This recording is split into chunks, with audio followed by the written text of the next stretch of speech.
friends, and welcome to the School Librarian Learning Network podcast. I'm Steve Tatro, also known as Dr. T Loves Books, and I love talking about all things related to school libraries. This week's episode is a little different. A few years ago, I was lucky enough to host Season 2 of School Library Connection's One Lesson at a Time podcast. I had a great time doing those episodes, where I got to speak with amazing guests sharing wonderful lessons. If you've heard One Lesson at a Time, the format of the usual SLLN episode probably sounds pretty familiar. Heck, some of the guests and their lessons probably sound familiar too. Since SLC is now open to the public, I thought y'all might enjoy hearing some One Lesson at a Time throwback episodes. What you're going to hear here is a rougher version of the episodes, as One Lesson at a Time had a paid support staff making things sound remarkable. But the guests and their lessons are remarkable on their own. I hope you enjoy this throwback episode as much as I enjoyed recording it. As always, the opinions and ideas shared in this podcast by myself and my guests are our own and do not reflect those of our school districts. And because school librarians always strive to be good digital citizens, I cite sources when using material that is not my own. Without further ado, let's get to this week's episode.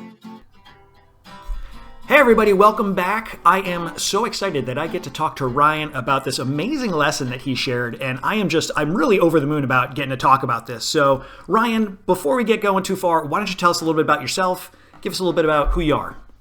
Yeah, sure. Thanks for having me on, Steve. This is so fun. My name's Ryan Bani. I'm the library director at a school called the Meadowbrook School in Weston, Massachusetts. It's an independent K-8 school, pre-K to 8 school.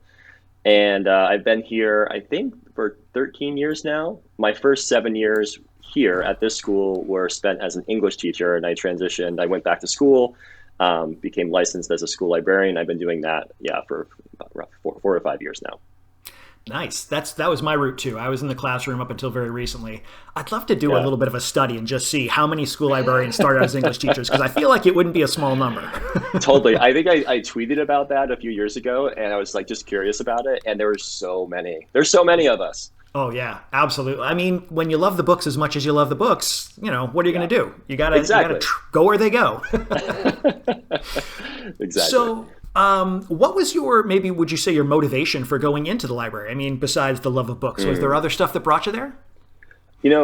I think I can trace it back to just being aware of how much school librarians were doing and how innovative they were being, and the different literacies they were teaching. Obviously, as an English teacher, you're teaching textual literacy pretty much exclusively.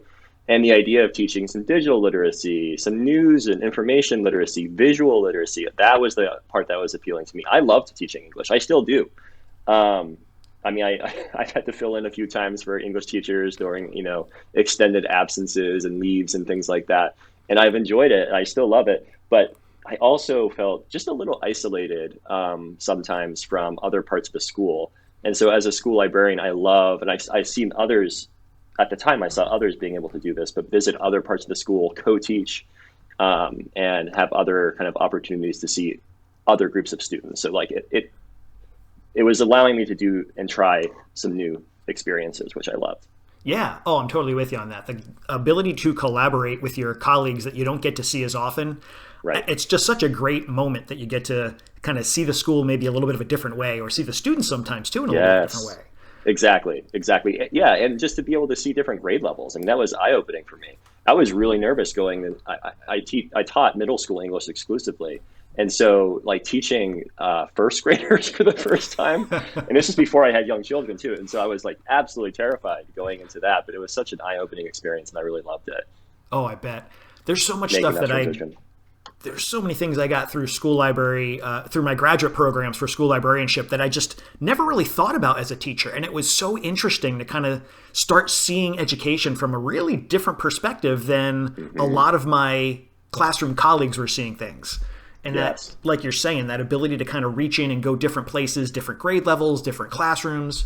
It's just such a different world. And it is, and it gives you such an appreciation for what's going on throughout the school. You really are in the know of what's happening in classrooms. Absolutely. As somebody who works with all of the grade levels, it's great. You see patterns, you see themes. We're in the process of hoping, we're trying to find somebody to be a head of our curriculum at our school so that we can make more connections from grade to grade. And I feel like school librarians are a great voice in that kind of process, right? Like being able to offer, definitely. like, this is what I'm seeing. These are the kinds of projects that are happening in fourth grade, and fifth grade and sixth grade. And here's where maybe we can build some connective tissue. I love it. And I mean, speaking of building some connective tissue and speaking of building into other areas, so this lesson that you're going to be sharing with us today it's just so, I think it's so clever. It really struck me. And I was wondering if you could give us just maybe a little bit of the backstory of how did you come up with this lesson? Sure. Yeah. It all started when I was teaching English, and I read a professional development book by Tom Romano called Blending Genre Altering Style, I think is the title of it. And it's all about the multi-genre research paper.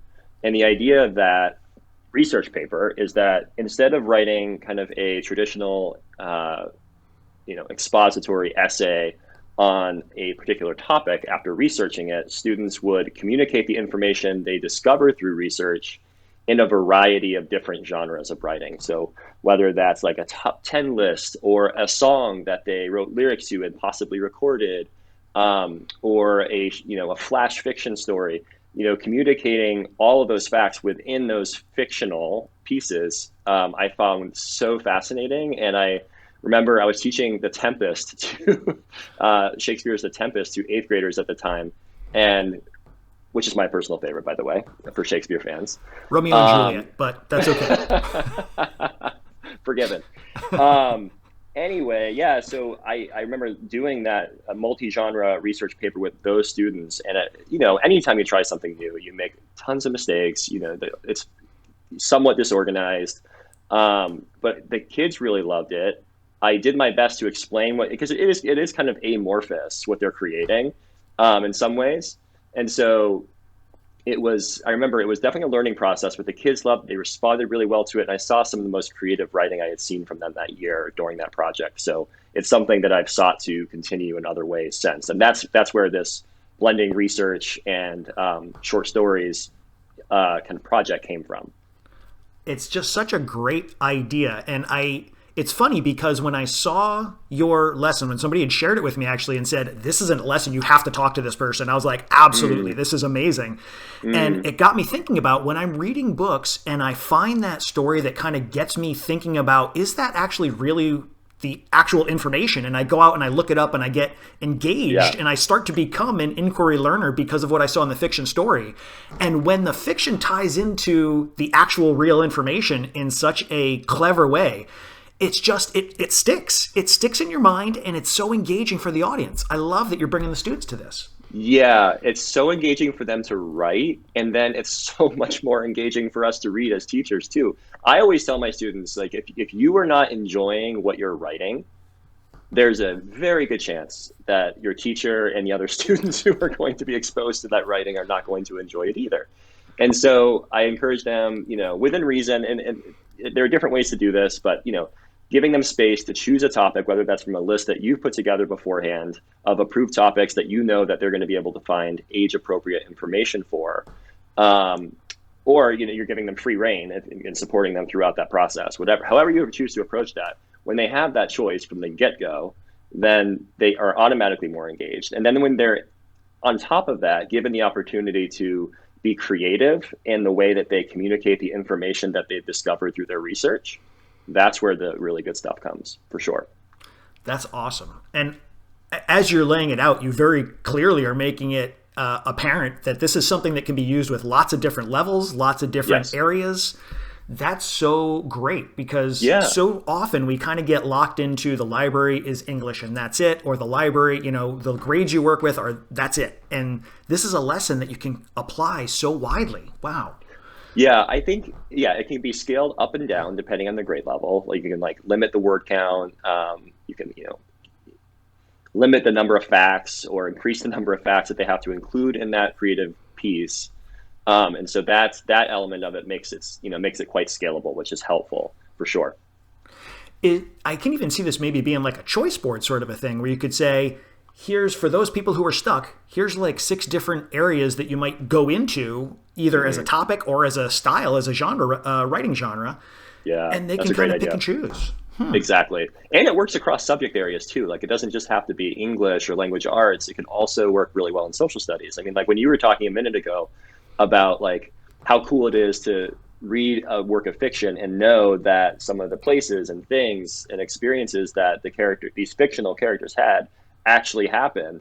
That's such a cool thing to know as a reader. I know I've experienced that reading things like historical fiction before, but it doesn't just work for language arts. It can also work for, like I was just saying, history or social studies. And I also think it'd work really well in science too, even though I've never gone that route. But, same thing, like doing some scientific research, discovering certain things throughout an experiment, and then sharing the information learned through it doesn't have to be long. It doesn't have to be, like a full length short story, but even like a short creative piece to communicate that information in a fun way can make things more interesting for everybody involved.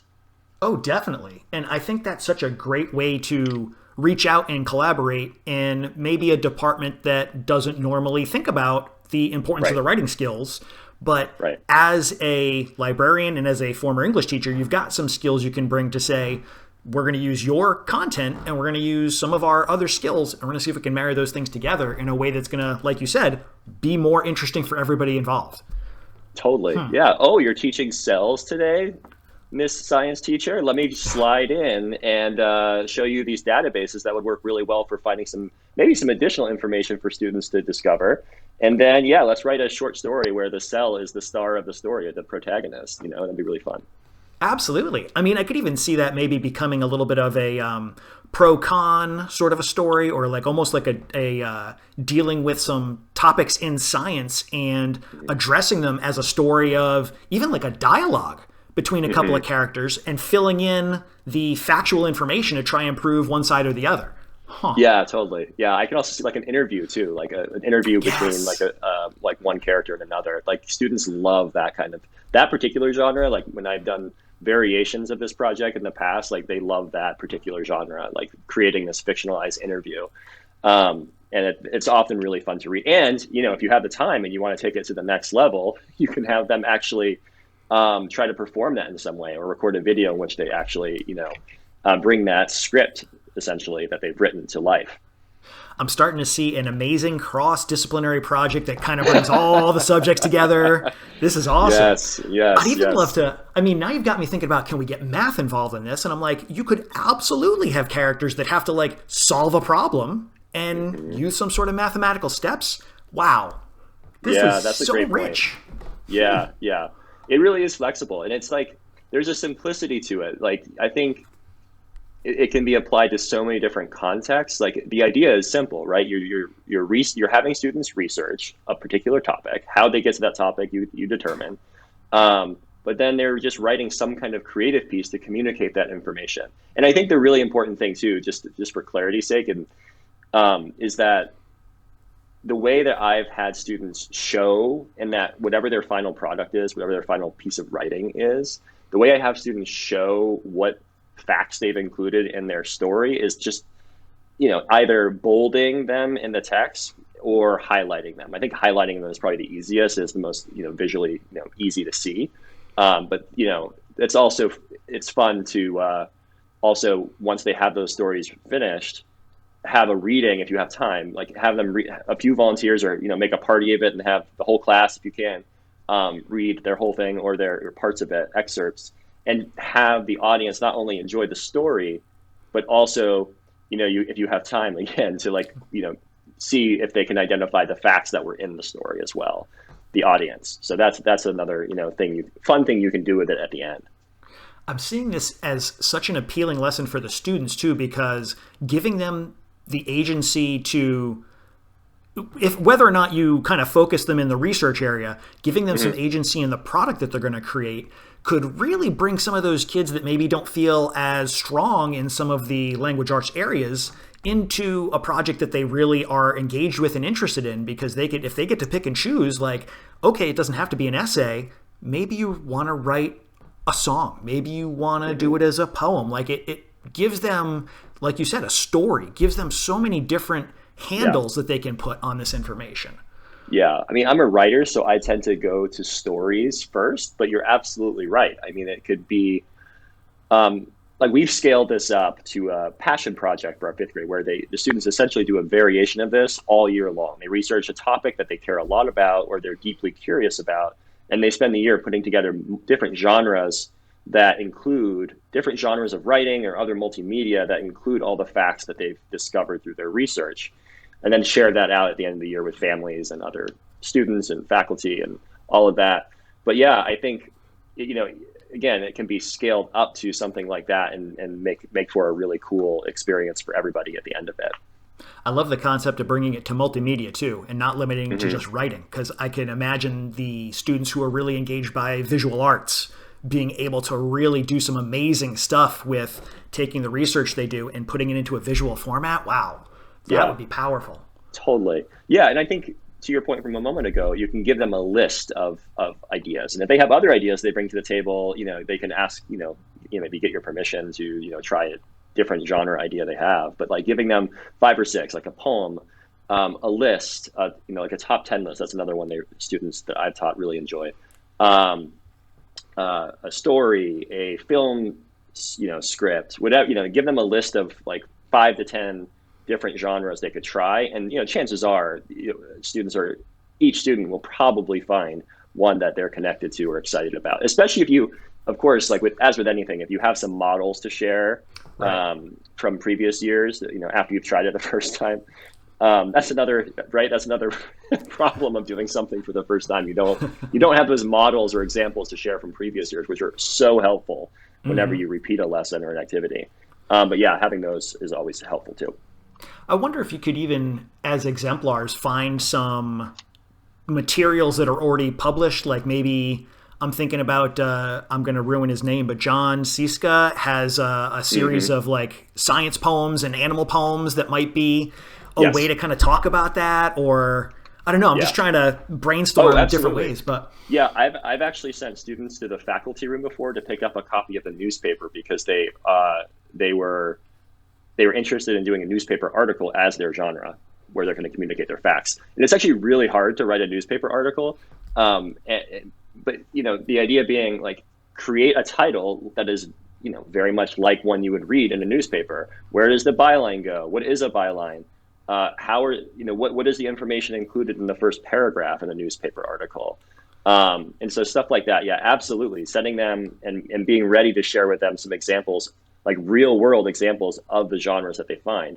And with newspapers, there are all sorts of, like, if they are excited to write a newspaper article, there are all sorts of templates that exist online that you can use from various websites that like will make your newspaper article you've written actually look like, it's on the front page of a newspaper, which is, an added layer of coolness. Absolutely. And what a great chance, too, to bring in a little bit of media literacy, maybe to talk about why is the headline the way it is? Like, what is the purpose of writing it in this particular way? Yeah. Wow. Absolutely. Yeah, good point. I'm just seeing this all spiderwebbing out into this amazing, like, we're going to cover everything in this one lesson. We will learn all the things. Yes. So once the students, I'm going to try and see if I can put it together here. Yeah. So the students have a topic, they do the research, they create their product, which they can sort of choose among some different options.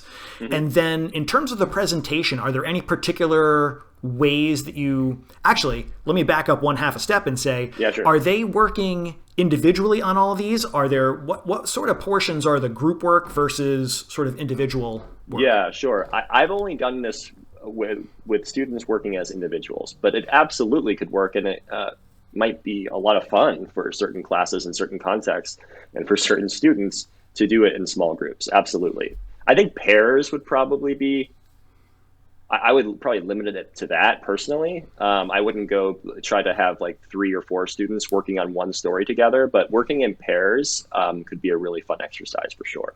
Yeah. Wonder if you could even do like, you have maybe 3 or 4 students, but each one is creating their own separate thing on the same topic, and you end up with almost like a mixtape or something that's, here's all these different ways of bringing information. Exactly. And that's actually kind of what Tom Romano gets at with his, like, that multi-genre research paper. That's kind of what that is. In that case, what you're talking about different students producing the different elements, which is different, but would be totally cool. And how cool to have that as a final product for other, students and future students to be able to read and enjoy, because they're entertaining. Again, going back to what we were talking about kind of at the beginning, these creative pieces are often really fun to read, and so and to be read aloud.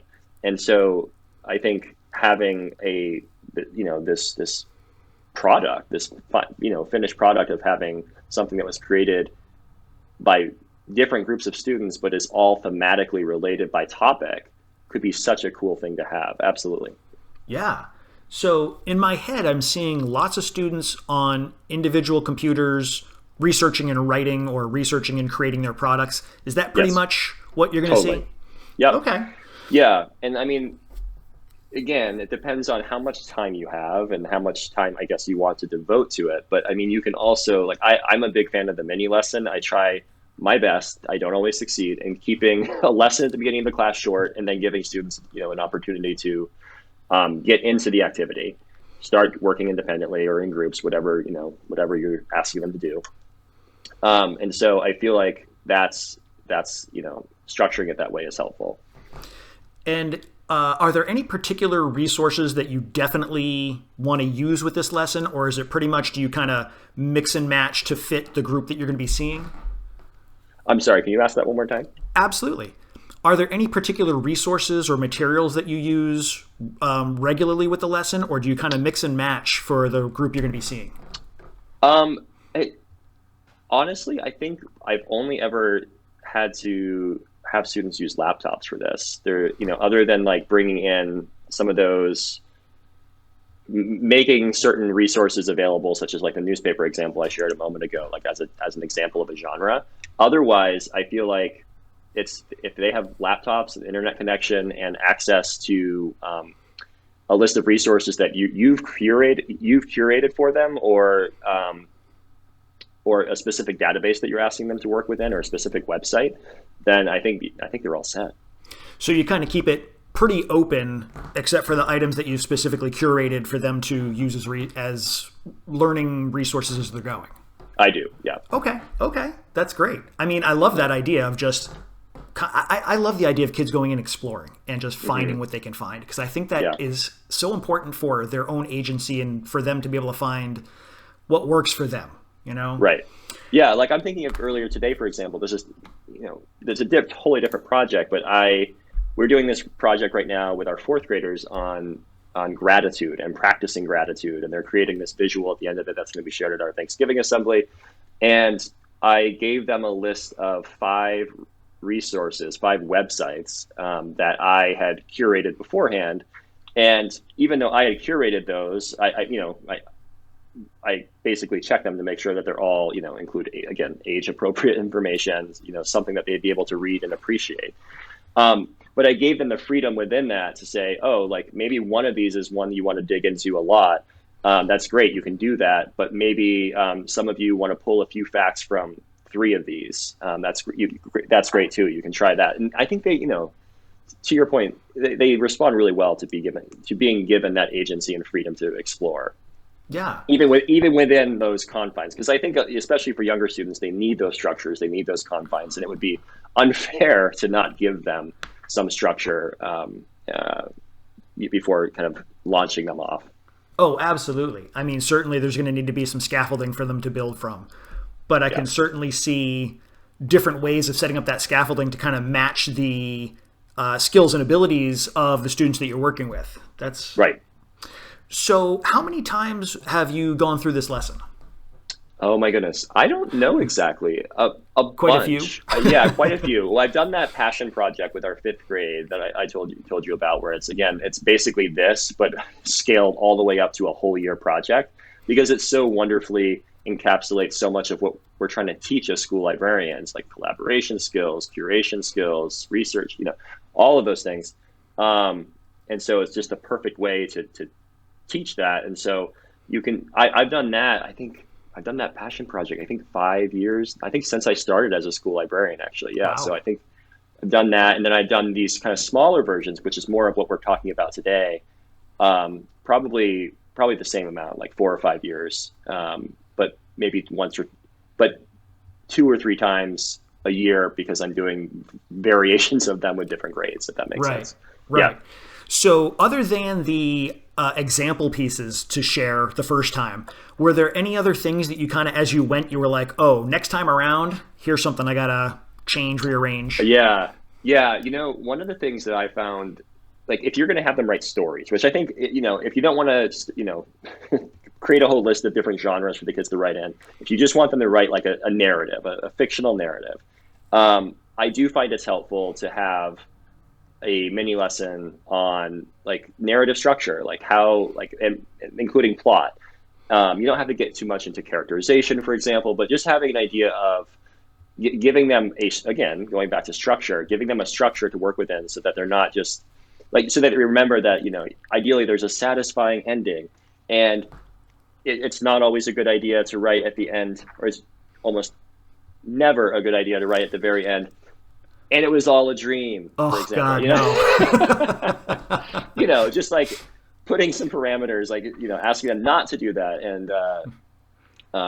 and giving them that narrative structure, which again can be taught. You can show them the plot arc. Remember, like you build, climax, falling action, right, end. So just giving them a simple structure like that to work within, I think is actually really helpful for most students. So. Oh, absolutely. And that's something. Yeah, sorry. That's something that I did not do the first time, and I was reminded. Oh, right, I'm an English teacher. I can probably teach these skills, and I should. And so that's one thing. Yeah, that's one of those things that you don't think of it at the time, and then afterwards you're like, what was I thinking? Not thinking of that the first time. Right. Exactly. Yeah, making assumptions. They know things that they don't, that I need to teach them. Exactly. Yes. Oh, so much. So are there any particular supports that are sort of built in to help students that have any kind of special needs or that have language issues, anything like that? That's a great question. I think because I typically structure this with students working independently, I'm just bouncing around. It really does give you a chance to kind of go from student to student, see the progress that they're making during the class. And so I feel like that's where you can get the individualization, is just kind of having basically mini conferences with kids as they're working. Yeah, I can see this being really wonderful for differentiation because every kid does what every kid does, and you just work with them one-on-one as they go. Exactly. So you've been doing this with the students and collaborating with teachers. What would you say is the feedback that the students have been giving you, and what's the feedback you've gotten from teachers? Oh, interesting. I mean, teachers have said, oh, this is fun, this is cool. And then students are just engaged. I mean, you can just see it on their faces. You can see it, as it always goes, when they're doing something where they have choice and they are allowed to be creative, you really basically on the front end squash most classroom management problems, right? Like when they're engaged automatically, when they're invested, intrinsically motivated, they tend to work with enthusiasm, and you're not dealing with as much of the stuff that you might be dealing with otherwise when you're, asking them to do things in a really top-down way, which is what they get most of the time, right? Yeah. So both whether at home or at school. Oh, absolutely. Yeah. I think that's really one of the areas that I think school librarianship really excels in, is giving the kids that ability to focus on their intrinsic motivation. And I love that this lesson kind of plays into that and brings in classroom work too. Right. So what advice do you have for anybody who was going to try and do this lesson with their students? Anything particular they should be thinking about? I don't think so. I mean, I would just say give it a try if you're interested. I mean, definitely plan it out, map it out for yourself. Like how many days do you have to devote to this? Like, your students, like how much time is it going to take them to, accomplish each of these kind of various parts of the project?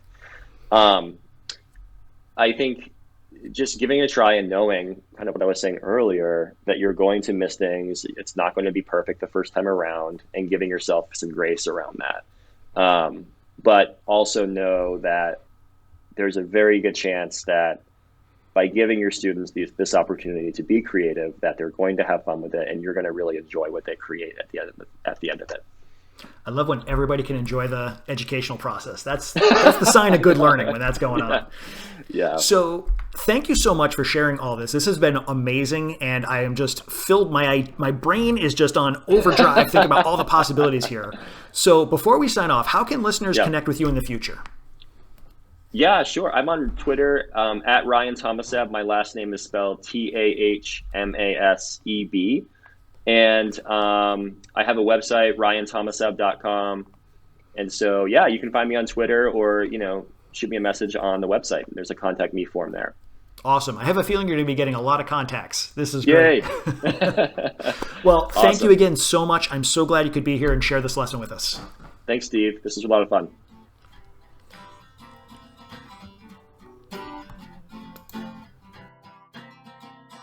Thanks for joining us for this episode of the SLLN podcast. Be sure to check out the show notes for the episode. They feature links to the resources shared by our guest, as well as ways to keep in touch with them and links to the book break recommendations. And stop by the SLLN website, home to a curated list of free upcoming virtual events and resources for school librarians.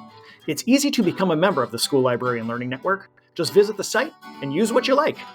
If you have a comment, an idea, a question, or something you want to share, you can email schoolliblearning@gmail.com. That's schoolliblearning@gmail.com. Know a school librarian with something others could learn from? Let us know.